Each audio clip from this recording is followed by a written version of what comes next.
है feedback in amplifier, यानी amplifier में फीडबैक। ठीक है, तो देखो सबसे पहले अपन जो है ये फीडबैक टर्म जो है इसके बारे में स्टडी करेंगे कि फीडबैक क्या होता है। ठीक है, तो देखो क्या होता है फीडबैक, आउटपुट सिग्नल का कुछ भाग लेकर वापस इनपुट में देने की विधि को फीडबैक कहते हैं। देखो क्या है, मान लो अपने पास ये एक बेसिक एम्पलीफायर है, ओपन लूप सिस्टम है, जिस एम्पलीफायर का गेन क्या है ए, इसमें इनपुट सिग्नल क्या अप्लाई कर रहे हैं वी आई, आउटपुट क्या है अपने पास वी नोट। ठीक है, अगर आउटपुट का कुछ पार्ट अपन वापस इनपुट में अप्लाई करते हैं तो वो क्या कहलाता है, फीडबैक कहलाता है। ठीक है, अब अपन जो है नेक्स्ट टॉपिक जो है ओपन लूप सिस्टम स्टडी करेंगे। तो देखो ओपन लूप सिस्टम में अभी जो है अपन ने बेसिक एम्पलीफायर का ब्लॉक डायग्राम देखा था, उसमें क्या था, इनपुट सिग्नल क्या था वी आई, आउटपुट सिग्नल क्या था वी नोट। तो किसी भी एम्पलीफायर का वोल्टेज गेन जो होता है उसके आउटपुट वोल्टेज और इनपुट वोल्टेज का रेशियो होता है। क्योंकि ये ओपन लूप सिस्टम है इसलिए इसमें जो गेन होगा उसको बोलेंगे गेन विदाउट फीडबैक। तो A इक्वल्स टू क्या आ गया, वी नोट अपॉन वी आई। ठीक है, तो देखो ओपन लूप सिस्टम में क्या होता है, ओपन लूप सिस्टम में क्या होता है, आउटपुट का इनपुट से कोई भी कनेक्शन नहीं होता। इसका मतलब क्या हुआ, इनपुट जो है वो आउटपुट से स्वतंत्र होता है। इस एम्पलीफायर में इनपुट वी आई आउटपुट से स्वतंत्र होता है। ठीक है, यदि किसी कारण से आउटपुट परिवर्तित होता है जबकि इनपुट वही रहता है, ऐसे सिस्टम को ओपन लूप सिस्टम कहते हैं। इसका मतलब क्या हुआ, अगर आउटपुट में अपन कोई भी चेंज करते हैं तो इनपुट में कोई इफेक्ट नहीं पड़ता, तो ये सिस्टम क्या कहलाता है, open loop system. Okay, next अपन स्टडी करेंगे क्लोज लूप सिस्टम। तो देखो क्लोज लूप सिस्टम क्या है, ये जो फिगर 2 दे रखा है ये क्लोज लूप सिस्टम का ब्लॉक डायग्राम है। तो देखो अगर इसमें क्या है, दो पार्ट है, एक तो एम्पलीफायर है, एक फीडबैक सर्किट है। ठीक है, फीडबैक सर्किट के थ्रू क्या करते हैं, आउटपुट का जो कुछ पार्ट होता है, जो फीडबैक होता है जिसको इनपुट में अप्लाई करते हैं, उसको किसके थ्रू अप्लाई करते हैं, फीडबैक नेटवर्क के थ्रू, फीडबैक सर्किट के थ्रू। देखो क्या है, फिगर 2 में एम्पलीफायर का आउटपुट एक नेटवर्क के द्वारा इनपुट में वापस देते हैं। इस नेटवर्क को क्या कहते हैं, फीडबैक नेटवर्क कहते हैं। ठीक है, अब देखो इसमें क्या है, इसमें क्या किया अपन ने, आउटपुट का कुछ पार्ट कितना लिया, बीटा वी नोट, जिसको फीडबैक वोल्टेज क्या है वी एफ, तो इसको अपन ने इनपुट में अप्लाई किया। तो इनपुट में अप्लाई करेंगे तो इसका नेट इनपुट वोल्टेज चेंज हो जाएगा, परिवर्तित हो जाएगा। तो देखो आउटपुट के कारण इनपुट चेंज हो गया, तो ये क्या कहलाता है, क्लोज्ड लूप या क्लोज लूप सिस्टम कहलाता है या फीडबैक सिस्टम कहलाता है। देखो क्या है, आउटपुट वोल्टेज का एक भाग बीटा वी नोट वापिस इनपुट में जा रहा है, इसलिए एम्पलीफायर का नेट इनपुट वोल्टेज बदल जाता है। इस प्रकार आउटपुट के द्वारा इनपुट चेंज हो जाता है। ऐसे सिस्टम को क्लोज्ड लूप या फीडबैक सिस्टम कहते हैं। देखो इनपुट जो है क्या है, ये डिपेंड करता है कि फीडबैक अपन ने कौन सा फीडबैक अप्लाई किया है। ठीक है, इनपुट जो है, फीडबैक जो है इनपुट के साथ ऐड भी हो सकता है, सबट्रैक्ट भी हो सकता है। ये अपन आगे जो है स्टडी करेंगे कि ऐड कौन सा होगा, सबट्रैक्ट कौन सा होगा। ठीक है, अब देखो फीडबैक बेसिकली 2 टाइप्स का होता है। फीडबैक के प्रकार, टाइप्स ऑफ फीडबैक, फीडबैक कितने प्रकार का होता है, 2 प्रकार का। फर्स्ट जो है पॉजिटिव फीडबैक, जिसको अपन रीजनरेटिव फीडबैक भी कहते हैं। सेकंड जो होता है नेगेटिव फीडबैक, जिसको अपन डीजनरेटिव फीडबैक भी कहते हैं। अब देखो पॉजिटिव फीडबैक क्या होता है, पॉजिटिव फीडबैक या रीजनरेटिव फीडबैक। तो पॉजिटिव फीडबैक में जब फीडबैक वोल्टेज इनपुट वोल्टेज के साथ सेम फेज में होती है, ऐसी स्थिति में एम्पलीफायर का इफेक्टिव इनपुट बढ़ जाता है। देखो क्या है, वापिस चलते हैं ब्लॉक डायग्राम पे। जब ये आउटपुट वोल्टेज का कुछ पार्ट क्या, बीटा वी नोट यानी वी एफ इनपुट वीएस के साथ सेम फेज में होता है, यानी 0 डिग्री फेज शिफ्ट पे होता है, तब क्या कहलाता है, पॉजिटिव फीडबैक कहलाता है। ठीक है, पॉजिटिव फीडबैक में क्या है, ये फीडबैक जो है ये इनपुट के साथ ऐड होता है, यानी इनपुट सिग्नल क्या हो गया, इंक्रीज हो गया, तो क्या हो जाएगा, इसका गेन भी बढ़ जाएगा, तो इसके साथ एम्पलीफायर का गेन भी बढ़ जाता है। ठीक है, इस प्रकार के फीडबैक को पॉजिटिव फीडबैक कहते हैं। पॉजिटिव फीडबैक का यूज जो है ऑक्सीलेटर में करते हैं। ऑक्सीलेटर में नेक्स्ट चैप्टर आएगा पूरा, लेकिन थोड़ा सा ओवरव्यू दे देता हूं। ऑक्सीलेटर क्या होता है, ऑक्सीलेटर वो सर्किट है जो बिना किसी एसी इनपुट के आउटपुट में एसी सिग्नल देता है। ठीक है, इसमें क्या होता है, केवल बायसिंग वोल्टेज अप्लाई करते हैं डीसी, या इसको कन्वर्टर भी बोल सकते हैं क्योंकि ये डीसी को क्या करता है, एसी में चेंज करता है। तो काफी इंपॉर्टेंट क्वेश्चन है कि ऑक्सीलेटर में कौन सा फीडबैक यूज आता है, तो ऑक्सीलेटर में पॉजिटिव फीडबैक यूज आता है। नेक्स्ट अपन चलते हैं नेगेटिव फीडबैक। देखो नेगेटिव फीडबैक क्या होता है, तो अपन वापस से ब्लॉक डायग्राम में चलते हैं एक बार। जब फीडबैक सिग्नल और इनपुट सिग्नल दोनों अपोजिट फेज में होते हैं, यानी आउट ऑफ फेज में होते हैं, यानी 180 डिग्री के फेज में होते हैं, तो ये जो फीडबैक होता है ये क्या कहलाता है, नेगेटिव फीडबैक कहलाता है। नेगेटिव फीडबैक जो है इनपुट सिग्नल से सबट्रैक्ट होता है। ठीक है, यानी नेट इनपुट वोल्टेज क्या हो जाता है, डिक्रीज हो जाता है। नेट इनपुट वोल्टेज डिक्रीज होगा तो इसका गेन जो है वो भी क्या हो जाएगा, डिक्रीज हो जाएगा। तो देखो स्लाइड में पढ़ते हैं क्या दे रखा है। पॉजिटिव फीडबैक अपन ने स्टडी कर लिया। नेक्स्ट है अपना नेगेटिव फीडबैक या डीजनरेटिव फीडबैक। जब फीडबैक वोल्टेज इनपुट वोल्टेज के साथ आउट ऑफ फेज में यानी 180 डिग्री के फेज में होता है, तब एम्पलीफायर का इफेक्टिव इनपुट वोल्टेज कम हो जाता है, अतः एम्पलीफायर का गेन भी कम हो जाता है। इस प्रकार के फीडबैक को नेगेटिव फीडबैक कहते हैं। नेगेटिव फीडबैक का यूज एम्पलीफायर में करते हैं, याद कर लो। पॉजिटिव फीडबैक का यूज ऑक्सीलेटर में और नेगेटिव फीडबैक का यूज एम्पलीफायर में करते हैं। ठीक है, ये फीडबैक का क्लासिफिकेशन किस बेस था, पोलरिटी के बेस पे था। अब जो है फीडबैक को अपन आगे जो है वोल्टेज फीडबैक और करंट फीडबैक में भी अपन जो है इसको डिवाइड कर सकते हैं, वोल्टेज फीडबैक और करंट फीडबैक। वोल्टेज फीडबैक क्या होता है, देखो वोल्टेज फीडबैक क्या होता है, वोल्टेज फीडबैक की अवस्था में फीडबैक सिग्नल आउटपुट वोल्टेज के समानुपाती होता है। यानी वोल्टेज फीडबैक में जो फीडबैक होता है वो क्या होता है, वोल्टेज होता है, जबकि करंट फीडबैक में जो फीडबैक सिग्नल होता है वो आउटपुट करंट के समानुपाती होता है, यानी वो क्या होता है, करंट होता है। ठीक है, अब देखो वोल्टेज या करंट दोनों के दोनों जो फीडबैक हैं उनको इनपुट में या तो अपन सीरीज में अप्लाई कर सकते हैं या अपन उसको शंट में यानी पैरेलल में अप्लाई कर सकते हैं। तो इसका मतलब क्या हुआ, अगर अपन ने वोल्टेज फीडबैक लिया तो number 1 series, number 2 shunt. Current feedback लिया, नंबर 1 सीरीज, नंबर 2 शंट, यानी 4 प्रकार से अपन फीडबैक सिग्नल अप्लाई कर सकते हैं। तो ये जो फीडबैक सिग्नल अप्लाई करते हैं इनको बोलते हैं फीडबैक टोपोलॉजी। इन्हें क्या बोलते हैं, फीडबैक टोपोलॉजी। काफी इंपॉर्टेंट टॉपिक है ये। तो देखो फीडबैक टोपोलॉजी कितनी होगी, फीडबैक टोपोलॉजी 4 प्रकार की होती हैं।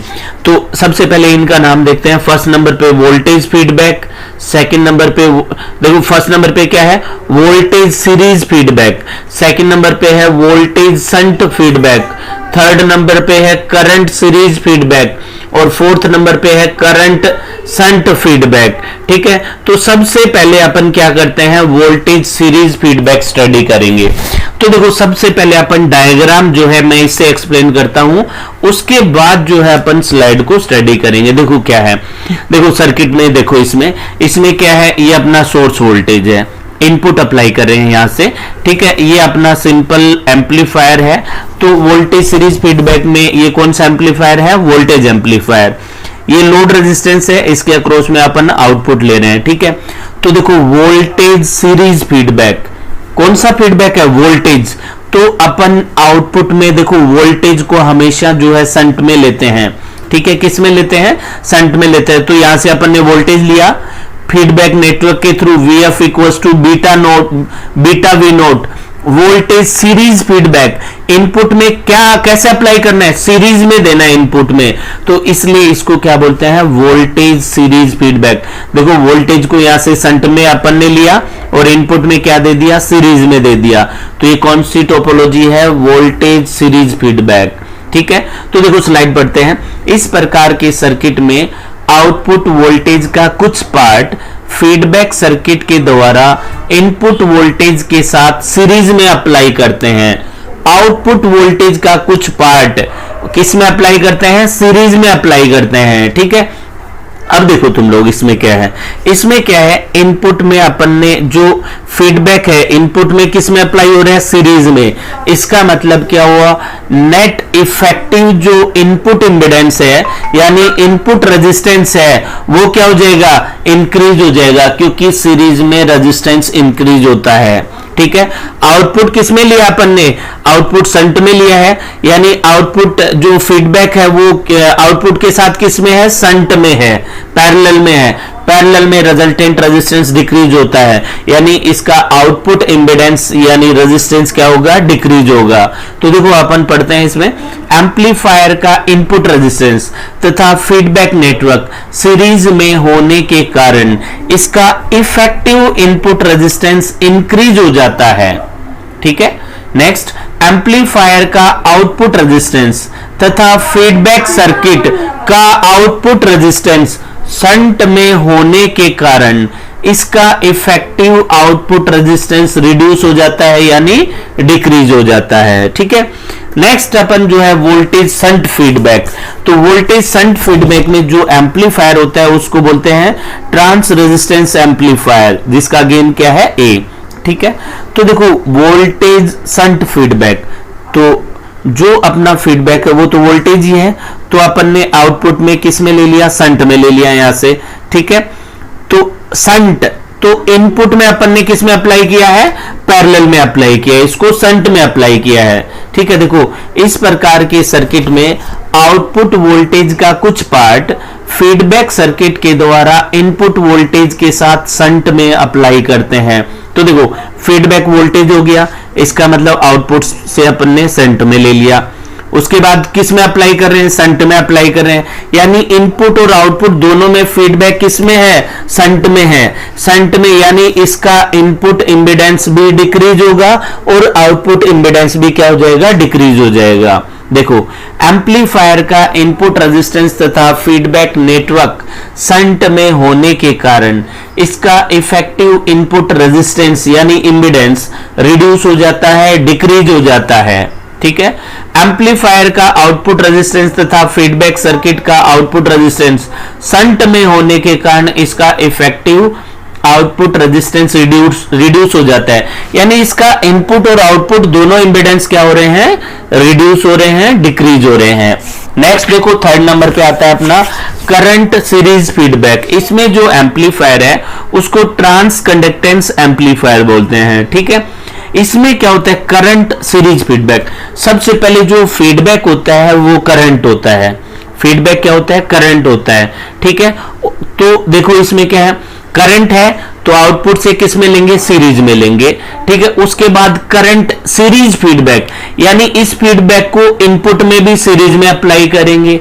ठीक है, आउटपुट से अपन ने फीडबैक को किस में लिया, सीरीज में, इनपुट में भी सीरीज में अप्लाई कर दिया, यानी इनपुट इंपेडेंस जो है उसके साथ फीडबैक किस में है, सीरीज में, आउटपुट के साथ भी सीरीज में है, यानी क्या हो जाएगा, इसका इनपुट और आउटपुट इंपेडेंस दोनों इंक्रीज हो जाएंगे। ओके, तो देखो एम्पलीफायर का आउटपुट रेजिस्टेंस तथा फीडबैक सर्किट का आउटपुट रेजिस्टेंस सीरीज में होने के कारण, सीरीज में क्या होता है, रेजिस्टेंस इंक्रीज होता है, इस एम्पलीफायर का इफेक्टिव आउटपुट रेजिस्टेंस इंक्रीज हो जाता है।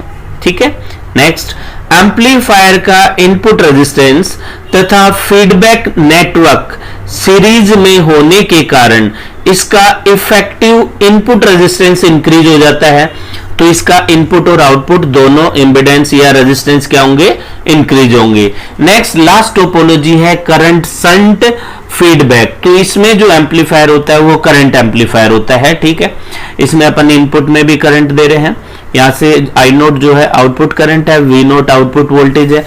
देखो करंट शंट फीडबैक, सबसे पहले करंट, यानी अपने पास फीडबैक सिग्नल क्या है, करंट। अपन ने करंट को फीडबैक में लिया है, करंट ले रहे हैं, इसका मतलब यहां किस में लेंगे अपन, सीरीज में लेंगे, ठीक है। उसके बाद शंट फीडबैक, यानी फीडबैक जो है उसको इनपुट में किस में अप्लाई करेंगे, शंट में अप्लाई करेंगे। ओके, तो क्या होगा, देखो आउटपुट के साथ फीडबैक जो लिया है वो किस में लिया है, सीरीज में, यानी आउटपुट इंपेडेंस क्या हो गया, इंक्रीज हो गया, आउटपुट रेजिस्टेंस इंक्रीज हो गया। इनपुट जो है शंट में अप्लाई किया है, तो शंट में अप्लाई करने के कारण इनपुट इंपेडेंस जो है वो क्या हो गया, डिक्रीज हो गया, रिड्यूस हो गया। तो देखो अपन देखते हैं स्लाइड में क्या है, एम्पलीफायर का आउटपुट रेजिस्टेंस तथा फीडबैक नेटवर्क का आउटपुट रेजिस्टेंस सीरीज में होने के कारण इफेक्टिव आउटपुट रेजिस्टेंस इंक्रीज हो जाता है। एम्पलीफायर का इनपुट रेजिस्टेंस तथा फीडबैक नेटवर्क शंट में होने के कारण इसका इफेक्टिव इनपुट रेजिस्टेंस डिक्रीज हो जाता है, यानी इसका इनपुट इंपेडेंस डिक्रीज होगा और आउटपुट क्या होगा, इंक्रीज होगा। ठीक है, तो अब अपन क्या करते हैं, चारों टोपोलॉजी का कंपैरिजन करते हैं। इसमें से एक क्वेश्चन 100% जो है एग्जाम में आएगा और काफी बार जो है गवर्नमेंट एग्जाम है उनमें भी पूछा जाता है। तो देखो सबसे पहले अपने पास क्या है, चार टाइप की टोपोलॉजी होगी, voltage series feedback topology, voltage shunt feedback topology, current series feedback topology, current shunt feedback topology. ये अपने पास इनपुट रेजिस्टेंस है, ये क्या है, आउटपुट रेजिस्टेंस। तो देखो वोल्टेज सीरीज, तो मैंने तुम लोगों को बताया था वोल्टेज सीरीज यानी फीडबैक वोल्टेज है, आउटपुट से अपन ने लिया शंट में, शंट का मतलब हो गया आउटपुट क्या हो गया, डिक्रीज हो गया। इनपुट में सीरीज में अप्लाई किया यानी इनपुट क्या हो गया, इंक्रीज हो गया। ठीक है, नेक्स्ट चलते हैं वोल्टेज शंट फीडबैक, यानी वोल्टेज फीडबैक है तो आउटपुट में अपन ने शंट में लिया, पैरेलल में लिया, और इनपुट में भी शंट में अप्लाई कर रहे हैं, यानी इनपुट और आउटपुट इंपेडेंस दोनों क्या हो गए, डिक्रीज हो गए। ठीक है, नेक्स्ट है करंट सीरीज फीडबैक। तो करंट देखो आउटपुट से फीडबैक क्या लिया है, करंट, यानी आउटपुट से अपन ने सीरीज में लिया, यानी आउटपुट रेजिस्टेंस क्या हो गया, इंक्रीज हो गया। उसके बाद है current series topology, series topology तो सीरीज में, इनपुट में सीरीज में अप्लाई किया तो इनपुट भी क्या हो गया, इंक्रीज हो गया। नेक्स्ट है current shunt feedback topology, current यानी फीडबैक क्या है, करंट, तो आउटपुट से आपने सीरीज में लिया इसलिए आउटपुट इंपेडेंस तो इंक्रीज हो गया, इनपुट के शंट में अप्लाई किया यानी जो है इनपुट इंपेडेंस अपना क्या हो गया, डिक्रीज हो गया। ठीक है, तो देखो अपन ने जो है, अगर अपन समरी देखें तो अपन ने सबसे पहले स्टडी किया फीडबैक क्या होता है। तो फीडबैक जो है आउटपुट का कुछ part, a fraction of output, जब वापस से इनपुट में अप्लाई करते हैं तो वो फीडबैक कहलाता है। ठीक है, उसके बाद अपन ने ओपन लूप सिस्टम स्टडी किया, क्लोज लूप सिस्टम स्टडी किया, टाइप्स ऑफ फीडबैक, पॉजिटिव और नेगेटिव फीडबैक। ठीक है, पॉजिटिव फीडबैक एम्पलीफायर में यूज आता है, नेगेटिव फीडबैक जो है, सॉरी पॉजिटिव फीडबैक जो है ऑक्सीलेटर में यूज आता है, नेगेटिव फीडबैक जो है एम्पलीफायर में यूज आता है। उसके बाद अपन ने फीडबैक टोपोलॉजी जो है उनके बारे में डिस्कस किया, उनमें जो है उनका इनपुट इंपेडेंस आउटपुट इंपेडेंस जो है डिस्कस किया। तो आज के लेक्चर में अपन इतना ही करेंगे, बाकी जो है नेक्स्ट लेक्चर में करेंगे। इसमें कोई भी अगर डाउट हो या कोई क्वेश्चन हो तुम्हारे माइंड में तो मेरे को जो है व्हाट्सएप करके तुम लोग पूछ सकते हो। Okay, thank